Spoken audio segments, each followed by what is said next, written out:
ketika kalian lagi merintis karir, work life balance itu tidak penting karena terutama nih misalnya work life balance dari sisi karir. HRD atau human capital, human resource itu akan melihat portfolio kalian. Ketika kalian 6 bulan pindah kerja karena alasan work life balance tidak dapat di kantor, atau alasan circle toxic segala macam di kantor. Milenial jangan terlalu menganggap lemah kami gitu.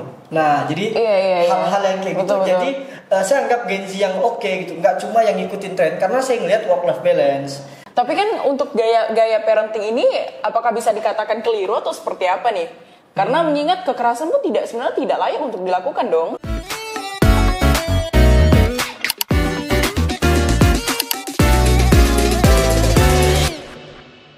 Bismillahirrahmanirrahim. Alhamdulillah kali ini saya ditemani oleh Bang Hendy Gusnadi dan Bang Hajan Mahdi. Masya Allah, tabarakallah.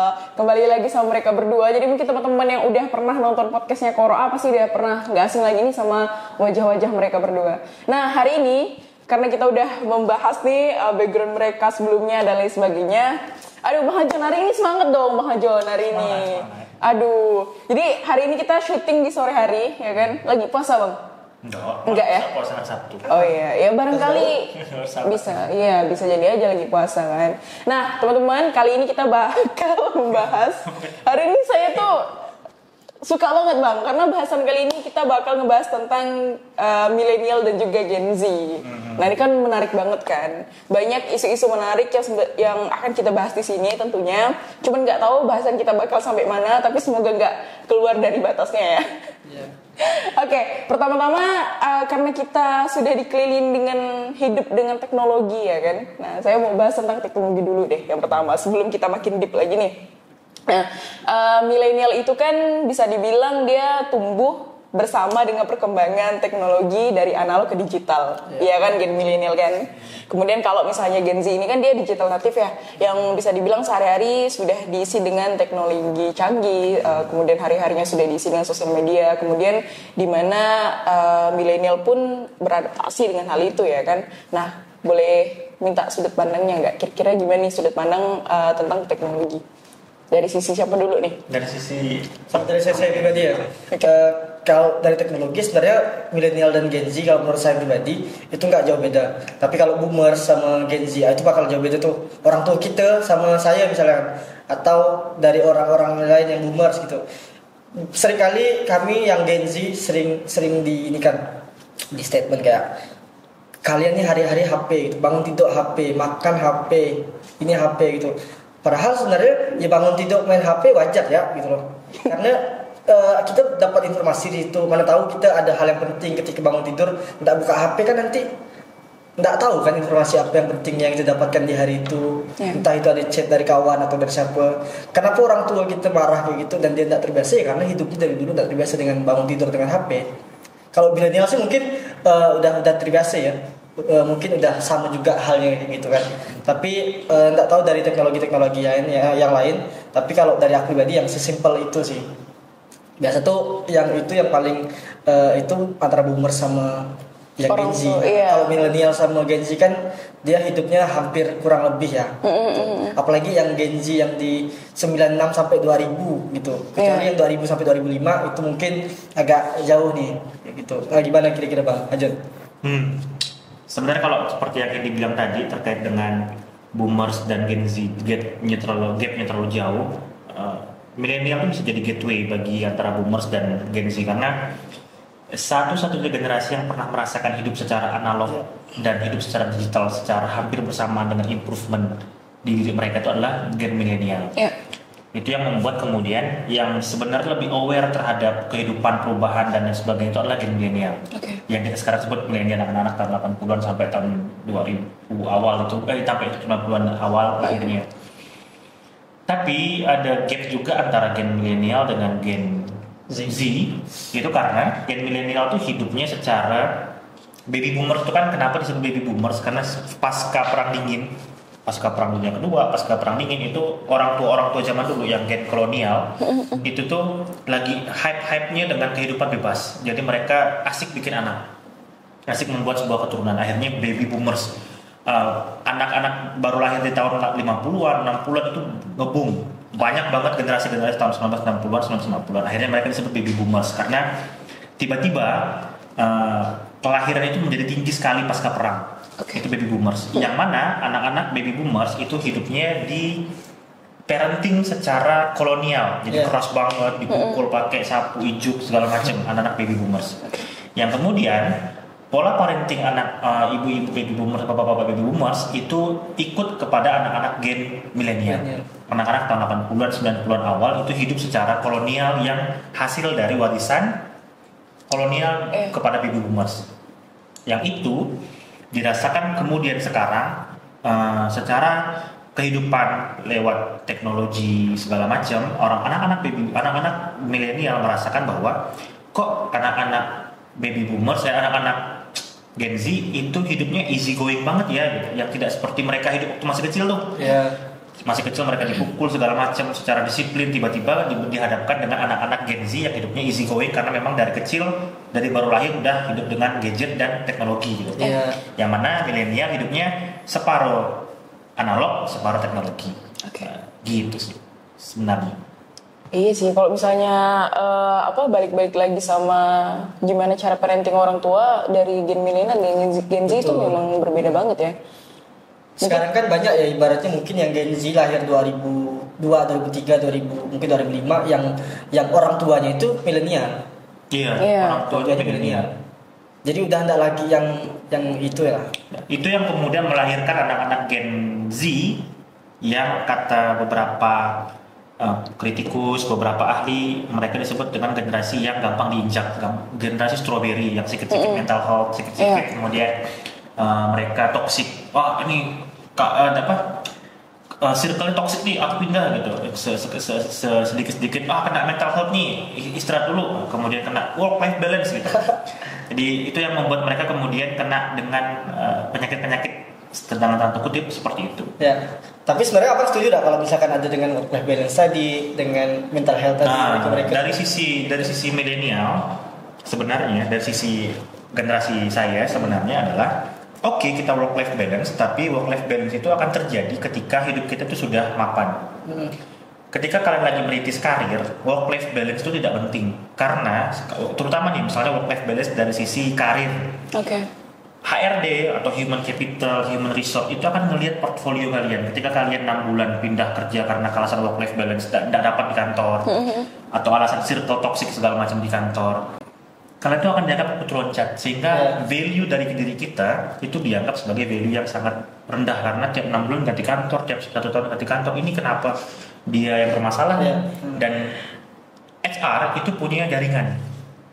Ketika ada satu employee calon karyawan masuk, HR itu akan akan nanya kepada orang-orang dengan jaringan mereka apakah anak lulus atau enggak. Kalau dia loncat berarti dia udah nggak masuk lagi.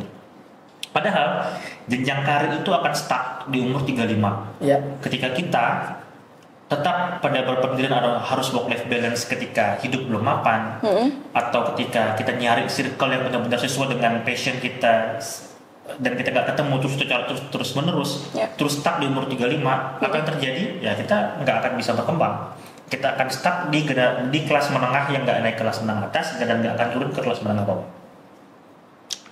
Nah itu pola pikir di milenial, pola pikir di anak-anak usia yang sekarang kayak saya 30-an segala macam. Oke, work life balance. Kalau zaman dulu orang pengen work life balance, apa kabar Hairul Tanjung sampai hari masih kerja sampai 20 jam dan 3 jam doang sehari istirahat. Kalau zaman dulu orang pengen work life balance, apa kabar Datuk Tahir? Apa kabar kemudian yang punya Maya pada grup, apa kabar Hartono bersaudara yang sampai hari mereka masih kerja? Apakah mereka tidak menikmati work life balance? Nah, ada sedikit kekeliruan terkait dengan cara perspektif anak Gen Z dengan anak milenial atau anak baby boomers terkait work life balance tadi. Itu yang anak Gen Z rasakan work life balance itu ya Sabtu Minggu nggak boleh diganggu, after work office atau after work hour nggak boleh diganggu, weekdays ya jam saya di kantor cuma 8 jam kerja.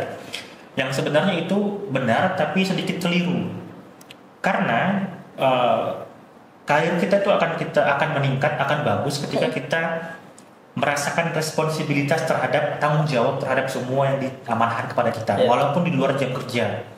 Karena ketika kita kejar terus apa yang kita tanggung jawabi, maka orang-orang akan merasakan kita tanggung jawab. Itu yang kemudian anak-anak Gen Z sekarang mikir bahwa ya work life balance itu ya don't disturb me after office hour, don't disturb me after weekdays, weekend this is my time, not your time gitu. Nah sebenarnya kalau misalkan work life balance ini kan sebenarnya udah diusahakan oleh kawan-kawan buruh, betul nggak Bang?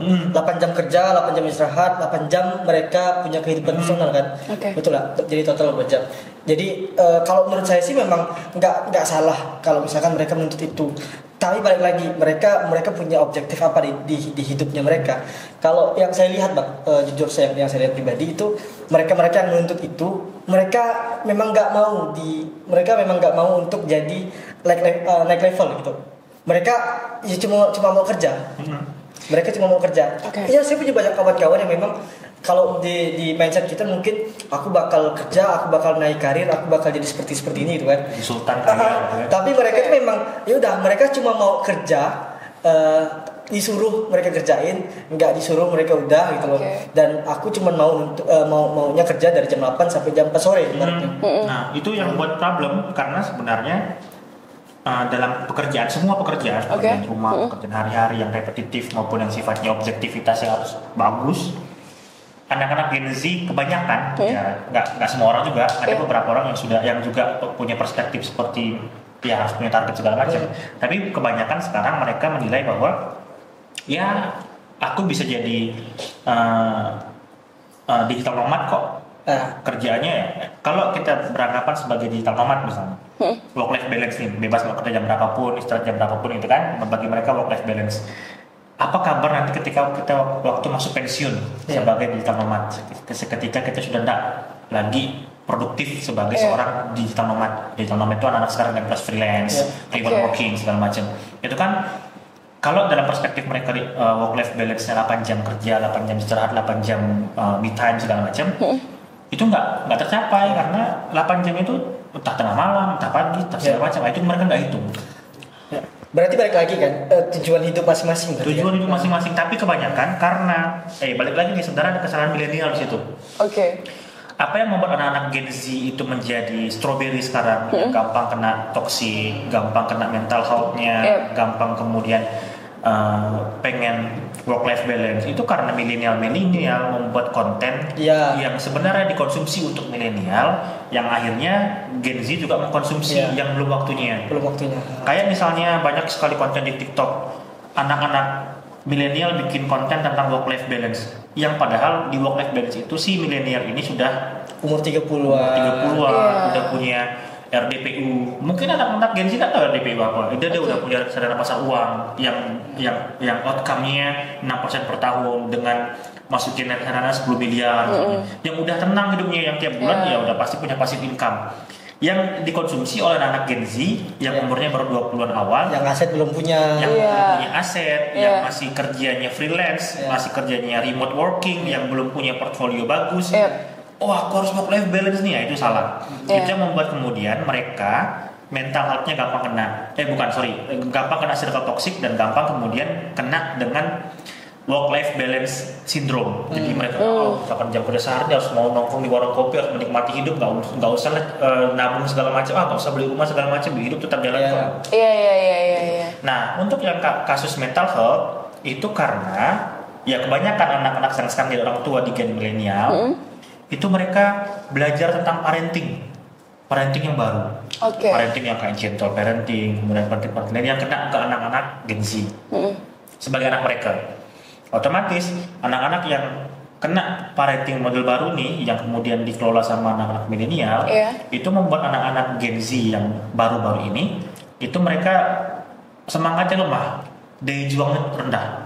Ada beberapa riset yang menemukan bahwa ternyata anak-anak anak-anak kelahiran 2003 ke atas itu punya daya juang yang rendah. Hidupnya tuh quote and quote ikhlas menerima keadaan. Itu ada risetnya. Nanti boleh dicek di jurnal bahwa memang ternyata itu faktornya banyak kepada orang tua mereka yang terlalu memanjakan mereka. Gaya parentingnya berarti. Nah, orang tua milenial sekarang jadi orang tua milenial itu kan di parenting oleh generasi baby boomers yang kena kolonial. Jadi masih dipukul pakai rotan segala macam. Yang akhirnya generasi milenial ini kena sindrom. Aku tidak mau anak aku kena hal yang serupa. Hal yang serupa, kekerasan. akhirnya dia akan mencoba membuat anaknya tuh memperoleh semua yang tidak diperoleh sama dia. Ya. Oke. Kena namanya itu apa, inner child-nya kena gitu. Jadi dia Inner child-nya. semuanya dibelanjakan sama anak segala macam. Nah itu sebenarnya faktor-faktor yang mempengaruhi generasi strawberry sekarang itu ada kesalahan dari generasi milenial juga yang sebagai orang tua mereka. Nah generasi Gen Z yang tidak kena sama gaya kelola parenting yang seperti itu masuk ke dalam circle yang kena parenting seperti itu, ya dia juga kena gitu. Ya. Makalah tegas sekarang jadi generalisir bahwa generasi Gen Z yang lahir 2000-an ke atas terutama itu mereka punya kebiasaan lembek yang dibilang orang sebagai strawberry yang diinjak sedikit hancur gitu, yang gampang kena mental health, yang ya dikit-dikit bunuh diri, dikit-dikit nyayat tangan segala macam. Nyayat tangan zaman itu dulu ada, zaman itu juga ada, tapi karena putus cinta sebentar doang, sakit-sakit doang. Iya. Tapi kan untuk gaya parenting ini apakah bisa dikatakan keliru atau seperti apa nih?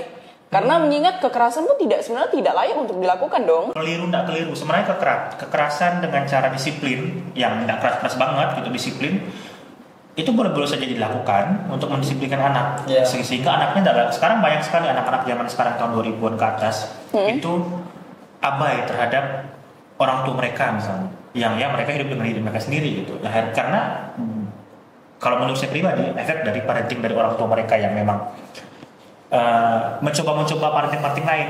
Misalnya belum selesai parenting A, mereka coba parenting B, mencoba parenting C, segala macam. Karena biar gimana pun tuh gaya parenting khusus kekerasan ini kan akan memuncul sebuah dendam sebenarnya. Kalau untuk khusus ke orang tuanya ya, bukan ke pribadi si anak ini ya. Kalau saya pribadi, saya tuh ibu saya tuh kena parenting sama dia tinggal sama pamannya, yang dia itu adalah ex tentara Jepang, yang pasti keras banget, dan ibu saya tuh keras banget orangnya. Jadi saya harus nyuci, setiap habis nyuci piring itu piringnya pasti dicek, bahasa Melayu itu berluming enggak, berminyak enggak, berminyak, harus kesat piringnya. Terus sikat gigi tuh giginya tuh harus bagus. Kalau saya ketahuan, kalau adik saya kan enggak kena, ibu sudah meninggal.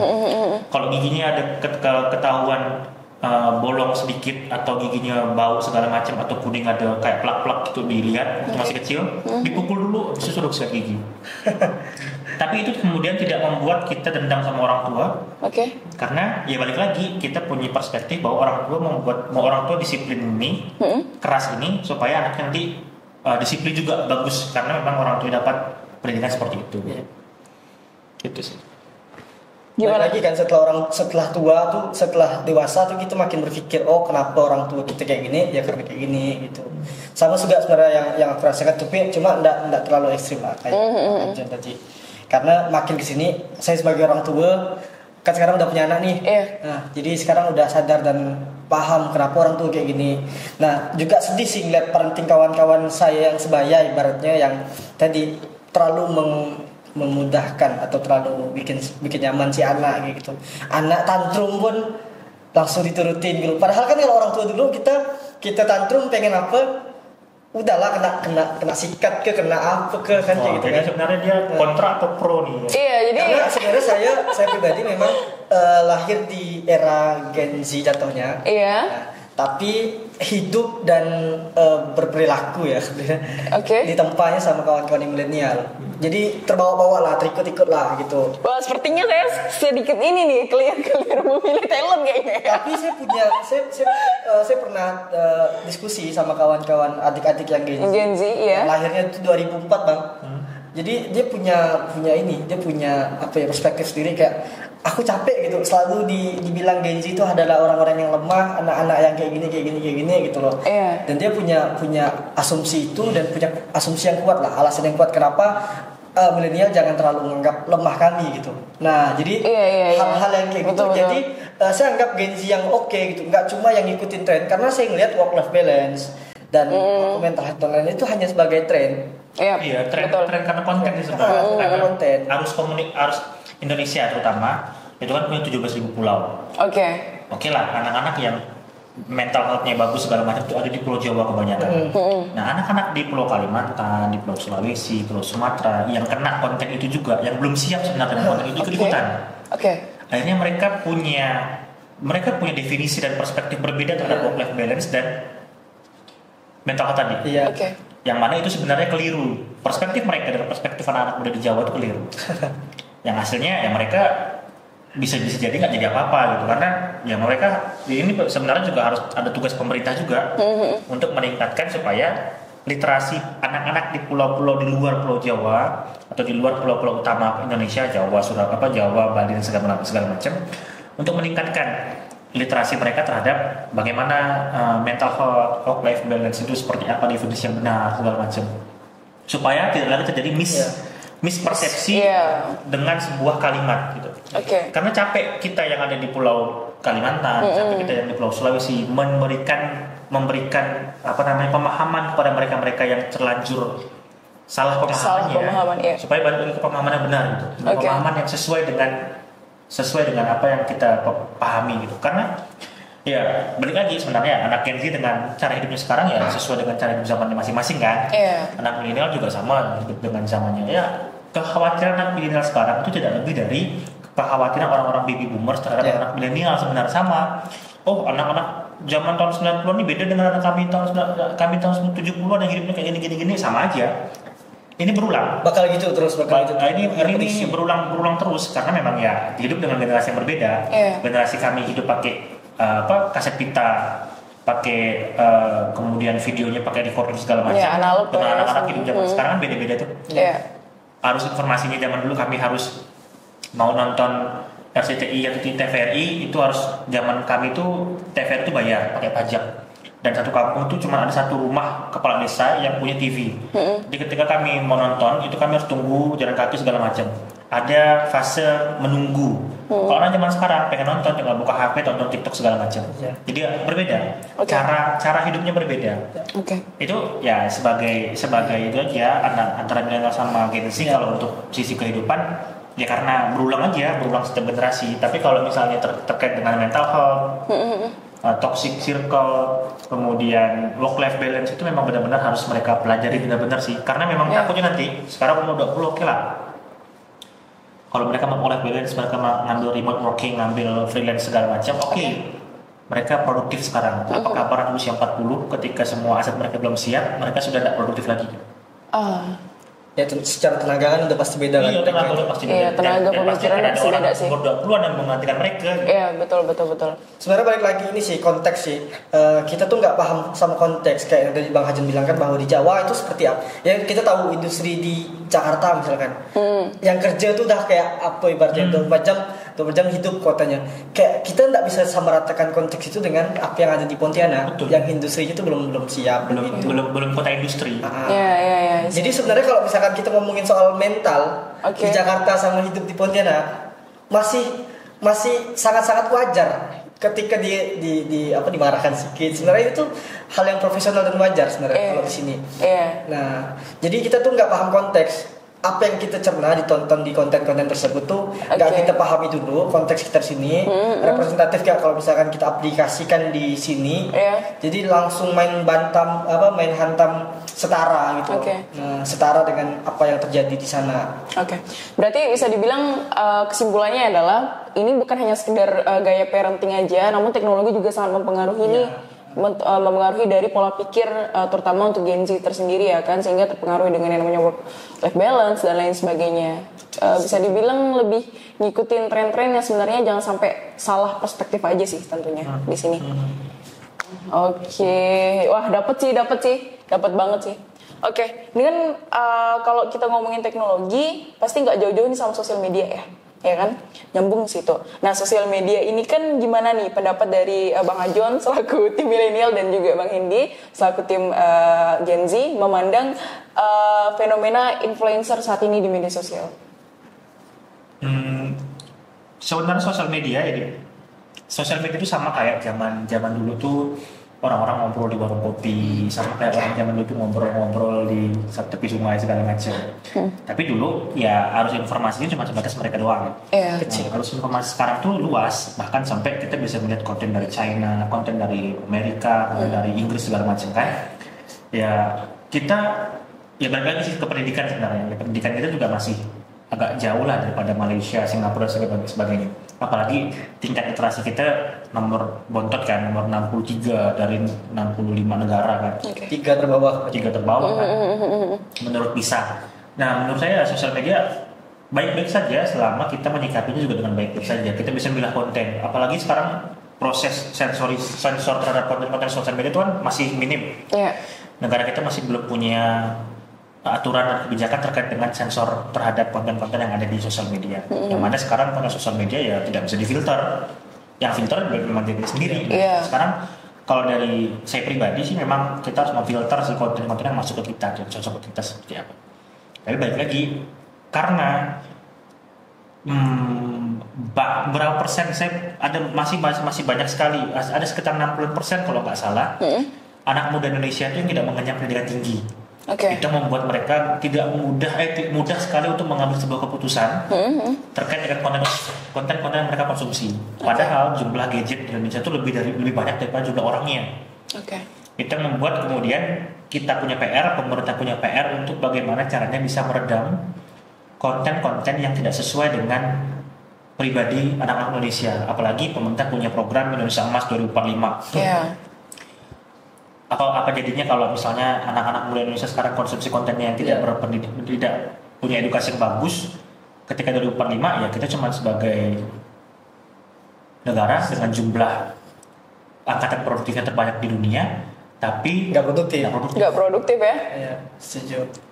Sebenarnya setuju sebenarnya.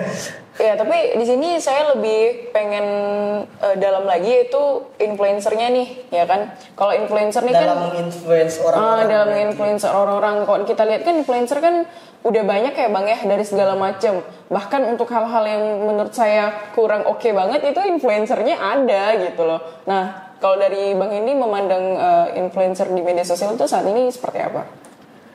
Sebenarnya balik lagi ya, dilema kita ke orang banyak gitu.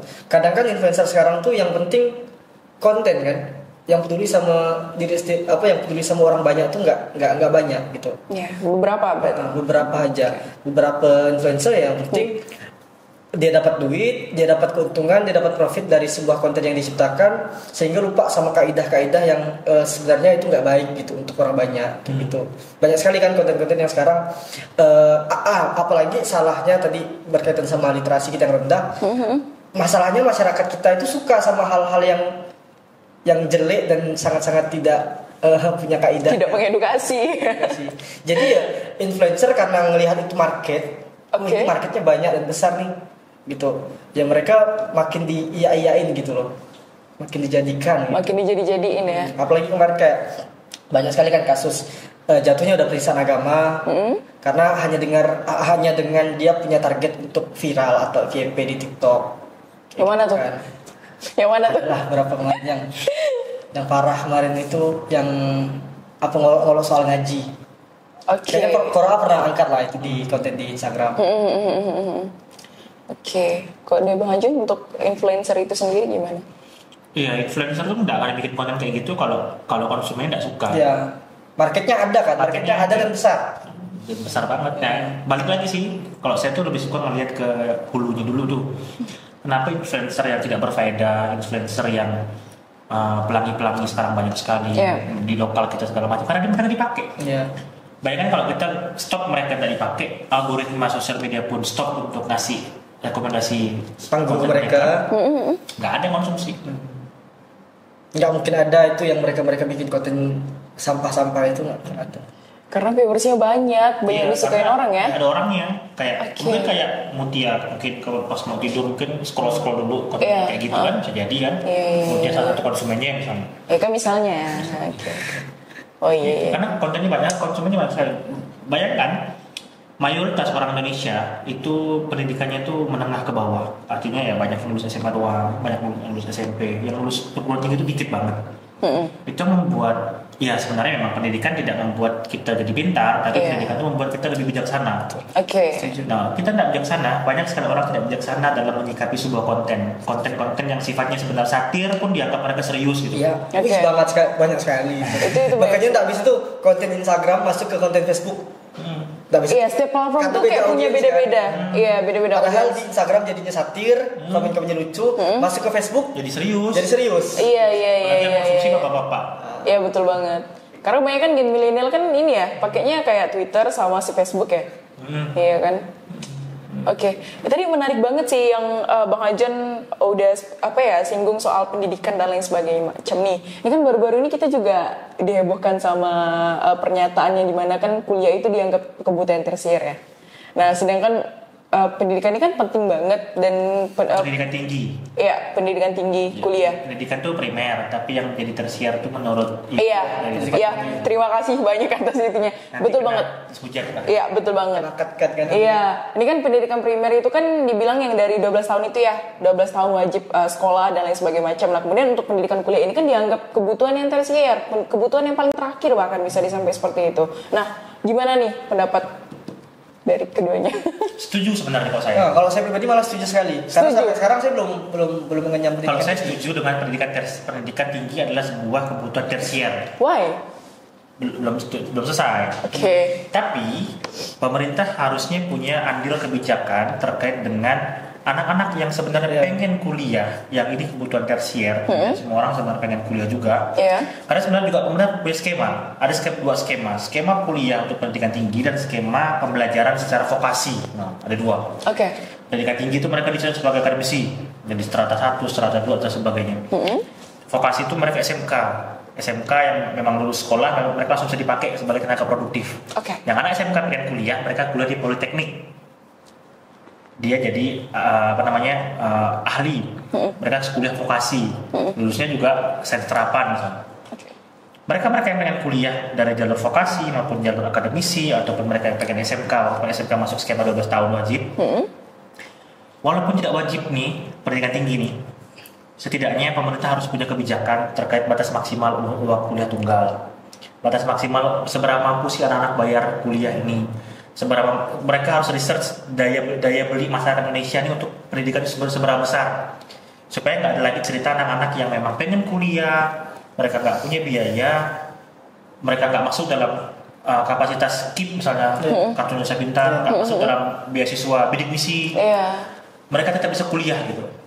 Karena walaupun kuliah itu merupakan pendidikan kebutuhan tersier, tapi kuliah itu membuat kita semakin berkualitas dan semakin bijaksana. Dan semakin banyak sekali jaringan yang bisa kita handling gitu. Karena memang kalau bagi saya itu kuliah itu tidak penting. Tapi kuliah jadi penting ketika saya membutuhkan jaringan untuk masuk ke dalam nanti karir saya ke depan.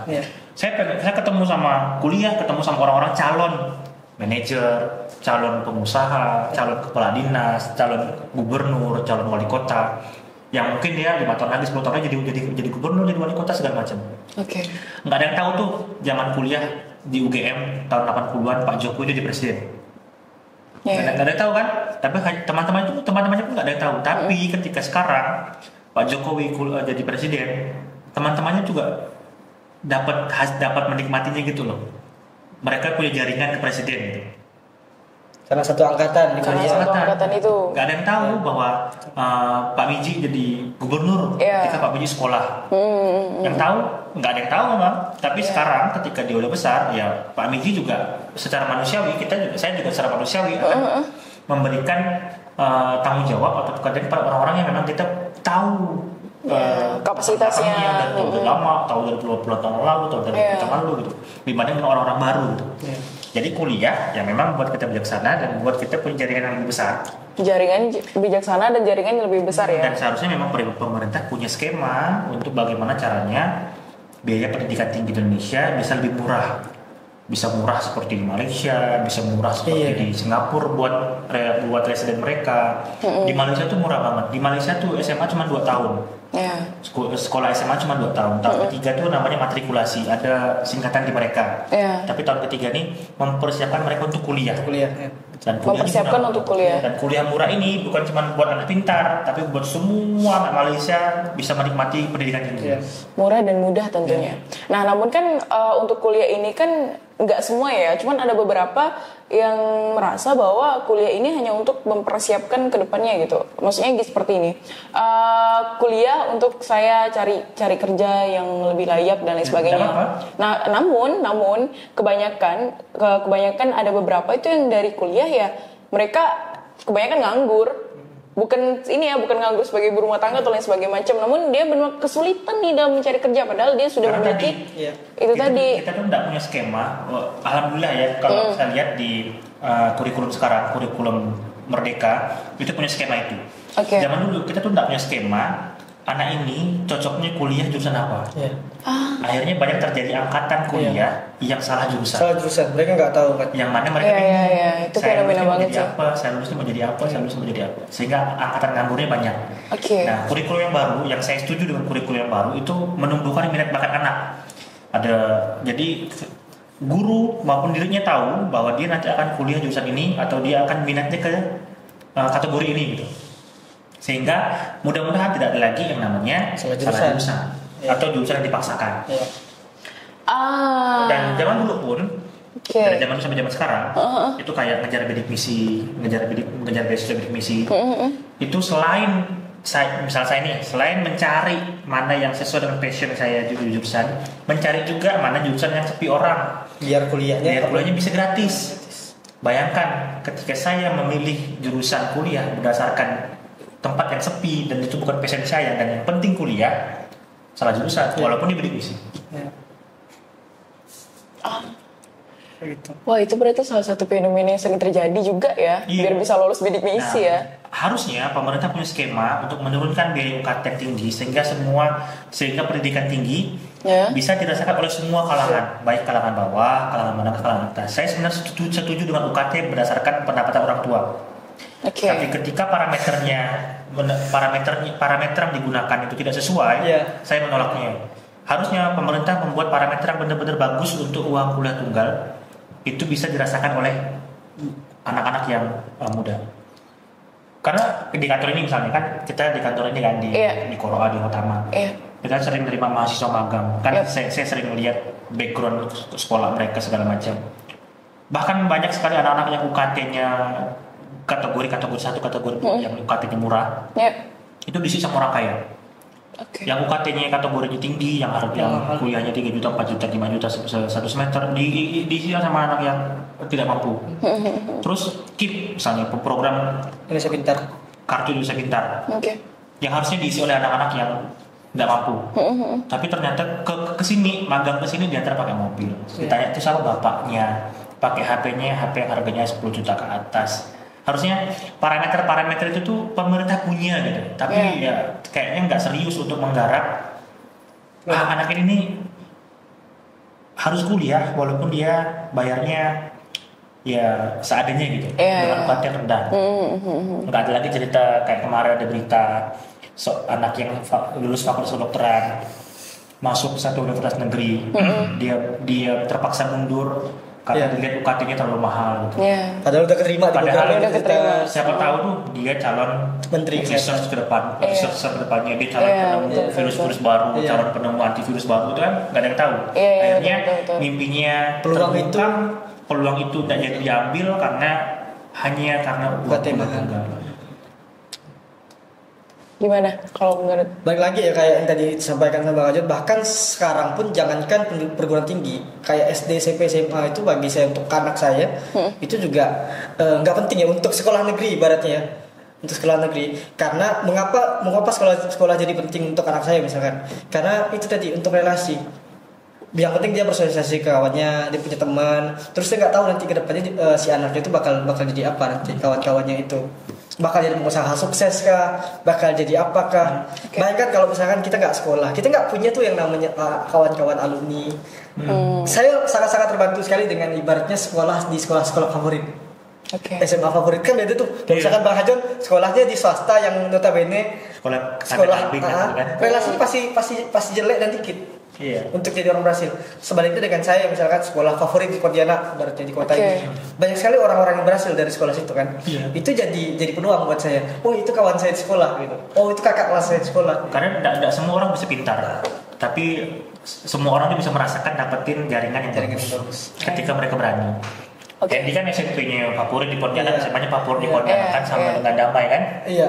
Iya, SMP-nya beda lah. SMA-nya. Iya. SMA-nya kan sama dengan Damai. Terus saya sangat-sangat terbantu ketika misalkan satu alma mater dengan misalkan saya pernah ketemu dengan orang kementerian, dengan siapa, mereka bilang bahwa dia sekolah di situ, sekolah yang sama, alma mater yang sama, bakal terbantu sekali.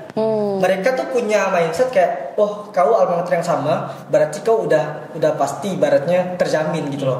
Pintarnya. Itu harus diklarifikasi, itu bukan bentuk nepotisme sebenarnya. Betul. Tapi ya naluri manusia, dia akan memilih orang yang memang satu lingkungan sama dia. Jadi kalau untuk pendidikan penting sekali bagi kita orang tua nanti, bagi saya lah, juga bagi Hendy atau bagi Mutia nanti ke depannya, memilihkan sekolah yang punya potensi anak kita mendapatkan jaringan yang bagus. Ya, nggak cuma anak, tapi kita juga orang tua berteman dengan orang tua si anak ya punya relasi yang bagus ini. Nah, kebanyakan itu tidak ditemukan sama sekolah-sekolah yang negeri sama negeri. Ini disclaimer ya. Ini pendapat pribadi. Betul. Kebanyakan ya masih subjektivitas masih lumayan tinggi di sekolah-sekolah yang memang sekolah negeri atau sekolah-sekolah yang umum, sekolah umum yang menengah gitulah. Oke. Sama tadi yang disampaikan bahwa betul bahwa kita SMP SMA itu tuh kita nggak diajarkan untuk setelah itu kita akan gimana. Ini pernah saya tulis juga di status Facebook dulu panjang-panjang. Jadi saya mengkritisi bahwa kawan-kawan saya di SMA dulu, karena saya belum dapat ini ya kurikulum Merdeka Belajar. Pada nggak tahu semuanya jurusan apa yang diambil setelah sekolah. Kita punya penjurusan kan IPS, IPA, tapi setelah itu akan kemana kita? Nah, ujung-ujungnya cari jurusan yang gampang diterima, cari jurusan yang sepi yang bisa dapat beasiswa. Gitu. Setelah lulus atau setelah proses pembelajaran udah masuk kuliah, baru ngeluh gitu loh. Wih, seharusnya aku salah nih gitu. Nah, berbeda dengan kawan-kawan yang di negara lain gitu kan, mereka dari SMP bahkan SMP pun mereka udah tahu mereka akan kemana ujungnya. Ini kan pernah kita bahas di podcast kemarin kan? Iya, pernah kita bahas di podcast sebelumnya. Saya udah tahu dari SMP udah tahu arahnya kemana, minatnya kemana. Saya nggak punya kuliah, saya nggak mau kuliah. Itu punya keputusan yang bijak banget gitu, yang bertahun-tahun saya pikirkan memang. Jadi keputusannya bukan yang tiba-tiba gitu loh. Berarti penting banget kita untuk mencari minat dan bakat ketika masih dalam sekolah seperti itu sangat penting. Nah, namun sebenarnya selain dari tadi kan udah dijelasin banget tuh ya kan, itu dapat banget nih bahwa untuk sekolah formal aja dulu kita jadi memperluas jaringan ya kan. Kemudian untuk pemilihan sekolah dan lain sebagainya pun sangat penting juga ternyata, bukan hanya sekedar untuk gaya-gayaan aku masuk sekolah favorit dan itu bukan hanya sekedar itu ya. Nah, namun sebenarnya pentingnya pendidikan formal versus keterampilan praktis itu gimana cara memandangnya tadi? Semuanya itu sering berbarengan sih. Balik lagi tadi kan sekolah, misalnya sekolah kita mau ngejar jaringan atau relasi. Nah, kita harus dibarengi dengan keterampilan kita yang oke juga gitu. Percuma kita keterampilan yang nggak oke tapi itu nggak oke. Keterampilan itu mengikuti lingkungan sebenarnya. Keterampilan kalau kita berani masuk dalam lingkungan tertentu misalnya. Berani masuk ke lingkungan tertentu, misalnya lingkungan A, keterampilan kita itu akan mengikuti lingkungan A. Kalau saya ngeliatnya malah pribadi nggak gitu, karena banyak sekali kawan-kawan yang udah dijebloskan ibaratnya. Tapi itu dijebloskan, bukan atas kemauan dia pribadi itu. Oke. Tapi berarti balik lagi kan orangnya seperti apa kan? Orangnya. Balik lagi ke individunya berarti. Kayak tadi si Hendy bilang kan. Hendy memang dari latar belakang sekolah favorit kan, SMP favorit, SMP 1 kan? SMP 1, SMA 3. SMA 3. Itu favorit banget pada zaman itu. Jadi ya orang tua, ada banyak orang tua yang rela untuk anaknya pindah kakak untuk masuk ke sekolah itu. Nah, kalau saya kan sekolah di sekolah yang memang sangat-sangat tidak favorit, juga swasta sangat tidak favorit di ujung pulau sana. Nah, saya pribadi harus punya niat yang sangat besar untuk bisa masuk ke dalam lingkungan yang di luar lingkungan saya. Nah, itu yang harus kemudian dipunyai oleh anak-anak yang sekarang menurut research Indonesia punya daya juang rendah. Daya juangnya harus tinggi untuk masuk ke situ. Bayangkan anak-anak lain zaman tahun 2000-an awal mereka udah pakai motor bagus segala macam, saya pakai sepeda untuk nongkrong sama mereka. Ditanyain segala macam gimana gini ya. Setidaknya saya harus berusaha untuk standar dengan mereka gitu. Walaupun ya look tidak standar tapi kemampuan harus standar. Mungkin kalau anak sekarang bilang kena mental kali di zaman itu. Iya, pada zaman itu kena mental. Kalau misalkan upgrade itu kena mental kan. Kalau zaman itu, misalnya saya memposisikan diri sebagai Gen Z sekarang. Ya mental health-nya harus dijaga. Nongkrong sama mereka, udah besok nggak nongkrong lagi tuh. Atau misalnya tiba-tiba kena mental health segala macam. Daya juang itu yang nggak diperlukan anak sekarang. Anak yang sekarang tidak mempunyai daya juang yang bagus untuk mereka bisa ngedobrak dirinya. Karena ada break the walls ya. Ada teori namanya teori Crab. Pernah dengar teori Crab? Belum sih. Kenapa kemudian anak tuh walaupun punya pendidikan yang tinggi yang bagus, tapi dia miskin, dia tidak bisa lepas dari kemiskinannya karena teori Crab, teori lingkungan. Ketika dia pengen lepas, lingkungan dia itu kalau kepiting itu kan kalau dimasuk dalam satu keranjang, ada satu kepiting yang pengen naik ke atas, kepiting lain itu narik ke bawah. Jadi ketika dia mau keluar, itu lingkungan dia, apa sih kau ini nongkrong macam orang gini macam orang gini. Nah, itu namanya teori Crab. Ketika dia mau keluar, dia ditarik sama orang, kemudian dia egonya rendah, egonya tinggi di lingkungan tersebut, dia akhirnya nggak bisa keluar. Itu yang dibutuhkan di situ adalah daya juang. Bagaimana caranya kita keluar dari lingkungan yang tidak bisa membuat kita berkembang. Maju, ya. Nah, ini kita bisa berkembang, masuk ke dalam lingkungan yang memang benar-benar support sama kita. Karena lingkungan supporting itu sangat penting sekali untuk kita bisa bertumbuh. Ya. Karena mempengaruhi mental kita juga. Berarti faktor lingkungan juga ya mempengaruhi daya juang itu tadi. Faktor lingkungan itu adalah faktor utama mempengaruhi. Justru kita. Faktor utama sih. Setuju. Kayaknya di podcast kemarin kita pernah bahas lah bahwa saya kalau memang betul saya di sekolah yang favorit gitu, tapi saya berada di lingkungan yang tidak oke. Nah, saya di lingkungan yang tidak oke, tapi saya membatasi hal itu dan saya lebih milih untuk keluar, untuk bertemu di luar. Gitu. Jadi harus anak-anak zaman sekarang harus punya itu. Dia harus bagaimana caranya kita keluar dari jebakan. Ekonomi itu punya 3 jebakan, dua jebakan. Jebakan pertama adalah jebakan kemiskinan. Setelah kita keluar dari jebakan kemiskinan, kita bisa keluar dari itu, kita masuk ke lingkungan yang tertentu. Kita masuk ke dalam jebakan kelas menengah. Kelas menengah ini yang sulit sekali hidup, benar-benar sulit sekali hidup, karena dia tidak bisa dianggap sebagai orang kaya, dia tidak bisa dianggap orang miskin. Dia masuk ke dalam ke sekolah pasti akan dianggap kadang-kadang dianggap orang kaya, kadang-kadang dianggap orang miskin. Kalau dianggap orang miskin alhamdulillah karena biayanya lebih murah. Tapi apa kabar kalau dianggap sebagai orang kaya? Nah itu namanya jebak kelas menengah. Yang dia tuh tidak bisa naik ke kelas menengah atas. Nah di sini diperlukan daya juang yang lebih tinggi untuk masuk ke kelas yang lebih tinggi. Nah daya juang ini harus dipelajari baik di sekolah formal maupun kita sendiri yang harus mempunyai daya juang yang tinggi.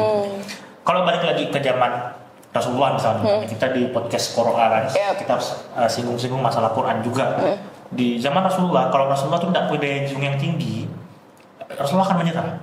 Bayangkan Rasulullah itu hijrah ke Habsyi, jauh sekali ke Ethiopia sana, ke Afrika. Dia ke Taif, dilempar orang ke Taif. Akhirnya sampai kemudian dia bisa hijrah ke Madinah yang diterima sama orang-orang Ansor di Madinah. Yang kalau misalnya Rasulullah tidak punya daya juang yang tinggi, tidak mungkin Islam sebesar sekarang dengan umatnya 1,7 miliar di dunia.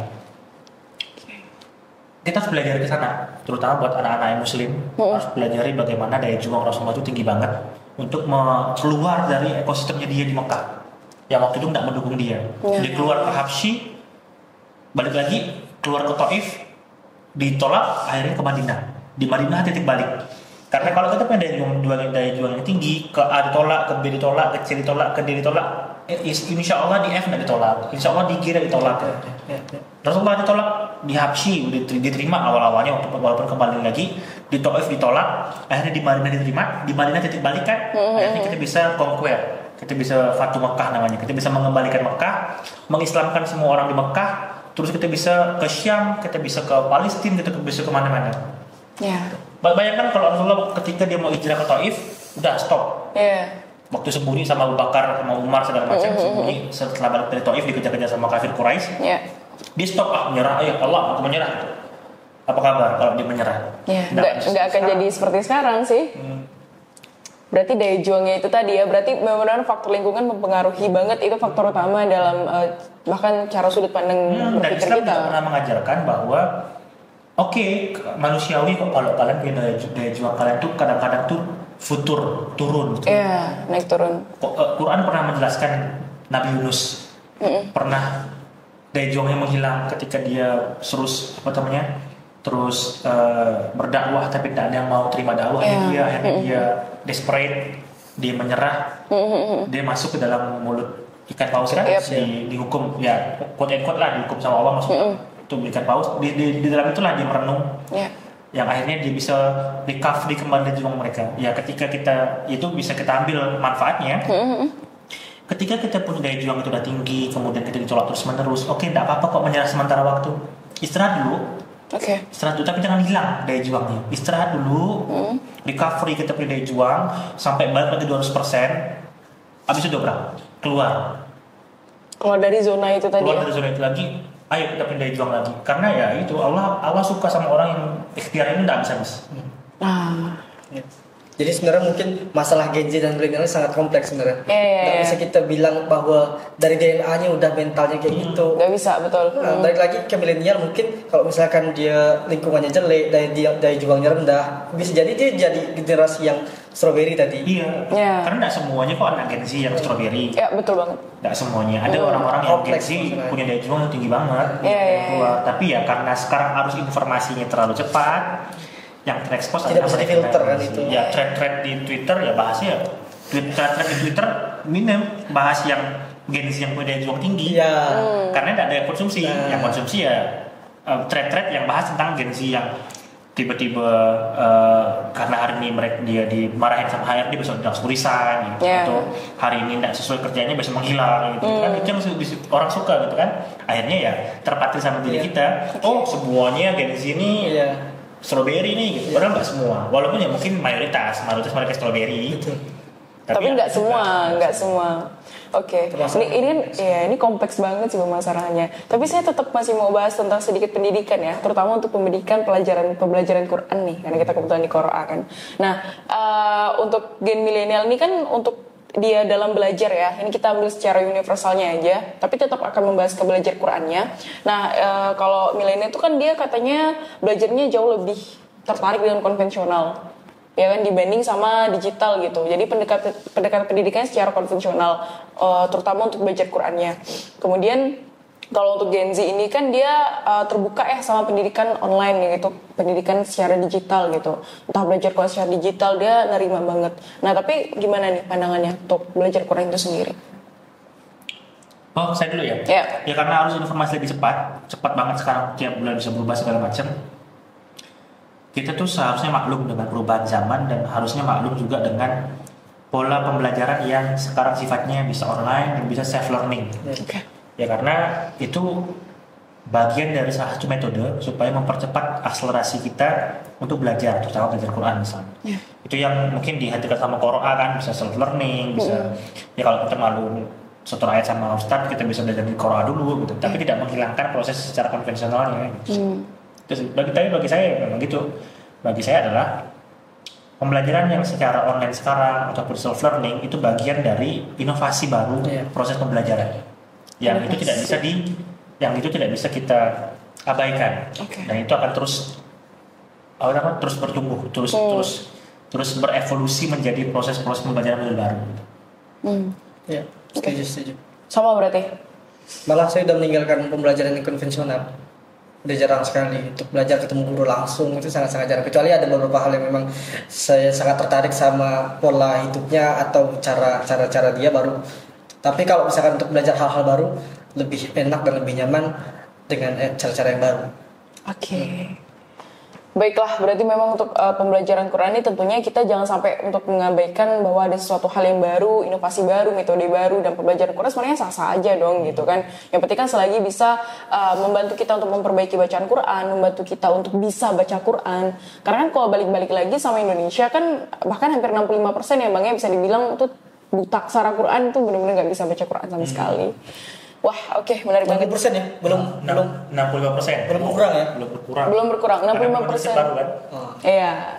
65% nggak bisa baca Quran, kemudian sekitar kok totalnya itu sekitar 72% itu masih berusaha untuk memperbaiki bacaan Quran. Benar-benar nggak fasih. Jadi kok kita bisa fasih baca Quran, kita salah satu dari 30 lebih itu tentunya. Di Indonesia berarti kan? Iya, di Indonesia. Padahal Indonesia nomor 2 ya? Nomor 2 setelah Pakistan. Iya. Yang muslim yang terbanyak kan, tapi tetap itu aja. Oke. Tapi compare, tunggu, sorry saya potong. Iya. Kalau di compare dengan Pakistan itu gimana? Belum ada data realnya di Pakistan, tapi menurut data dari salah satu startup yang dari Indonesia juga yang punya mayoritas penggunanya di Pakistan, secara umum sebenarnya Pakistan lebih baik kualitas membaca Qurannya daripada Indonesia. Oh. Tapi ya Pakistan tuh beda Karena terkait bahasa juga kali, bahasa beda juga. Geografi dengan Indonesia. Pakistan nggak pakai bahasa Arab, Pakistan tuh pakai bahasa Hindi, pakai bahasa India. Oh, Pakistan. Oh iya. Pakistan tuh pakai bahasa India. Iya, Pakistan Tapi kan ya, dekatan sama India ya. mereka tuh lebih fanatik daripada Indonesia. Oke. Itu kenapa kemudian aliran firqah banyak ada di Pakistan kan. Oke. Oh seperti itu. Berarti faktor lingkungan lagi. Faktor lingkungan. Iya, ngaruh juga ya. Mau itu belajar secara kita umum, universal, ataupun kita belajar Yang Quran. menarik sebenarnya Malaysia. Kalau kita pengen bahas masalah kualitas, yang menarik sebenarnya Malaysia. Malaysia itu jumlah produk Islam itu tidak banyak, Oke. tapi kualitas nomor 1. Wis. Ngalahin Uni Emirat Arab, ngalahin Arab Saudi. Nomor 1 di dunia ya berarti. Oh ya? Pendidikan finansial syariah Malaysia nomor 1.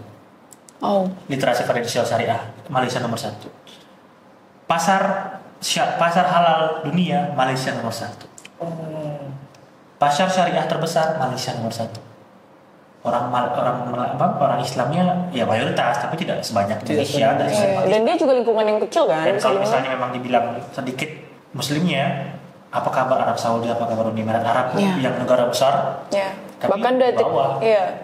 Bahkan kayak Arab Saudi kan udah benar-benar terkenal Islam banget kan. Pertama di nomor Qatar 3 dan lain untuk pasar sebagainya. halal, untuk pasar kualitas halal, Indonesia nomor 3.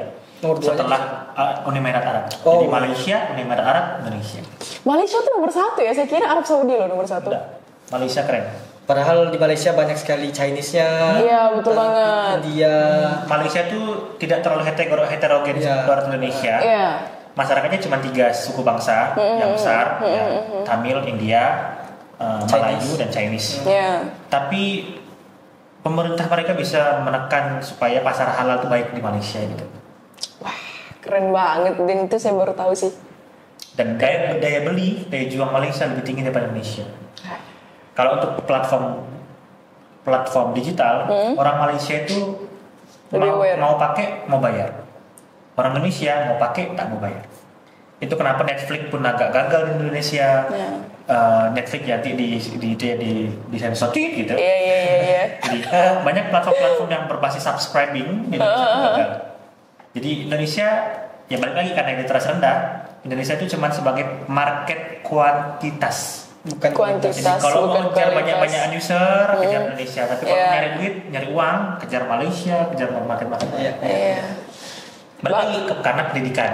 Iya. Ya mudah-mudahan ya pendidikan bisa lebih baik lah di Indonesia ke depannya. Gimana mau Indonesia emas 2045 ya? Iya.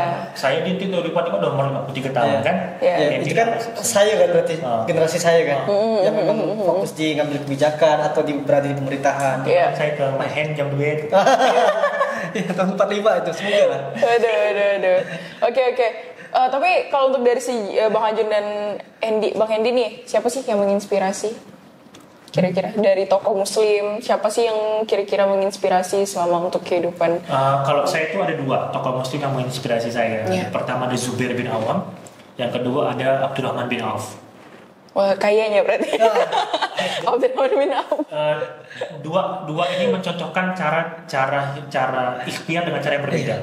Oke. Zubair bin Awam itu ikhtiar dengan cara investasi. Zubair Oke. bin Awam itu nyimpan uang orang yang diinvestasikan ke dia, yang kemudian setelah dia meninggal investasi itu balik kepada orangnya.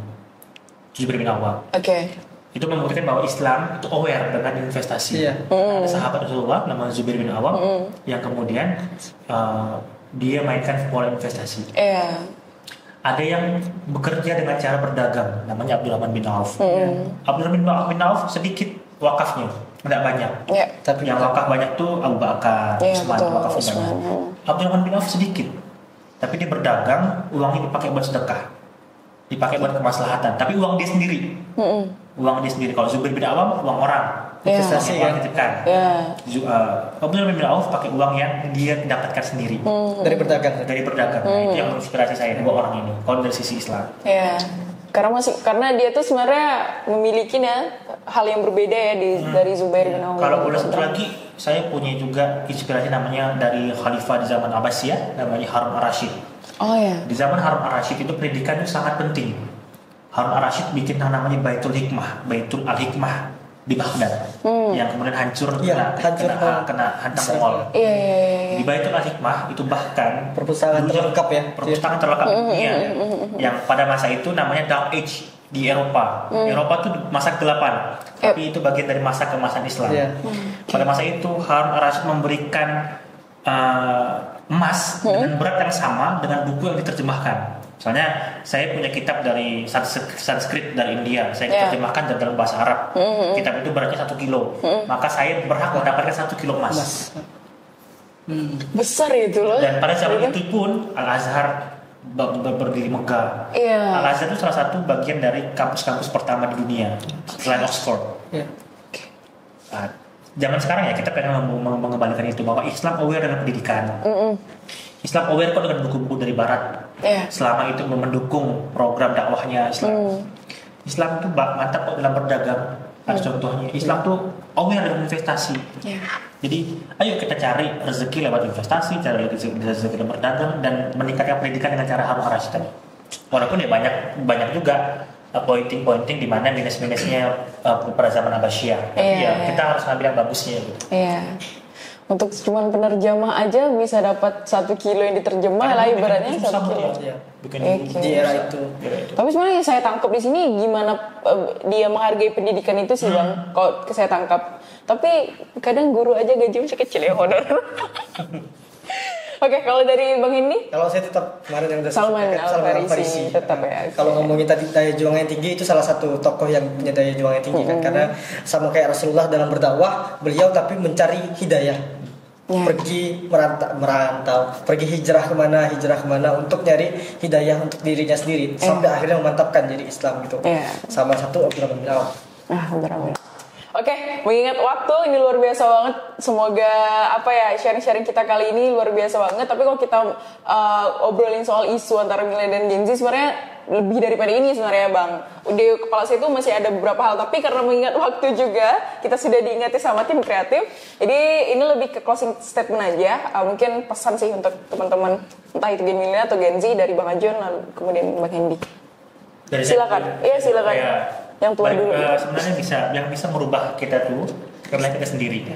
Selama kita tidak melihat kiri kanan, kita hanya lihat ke depan, kita tidak mendengarkan kiri kanan, kita hanya mendengarkan ke depan, kita akan bisa lebih baik daripada hari kemarin. Jadi karena tugas kita adalah menjadi lebih baik daripada hari kemarin, maka kita harus punya daya juang yang lebih bagus daripada orang lain.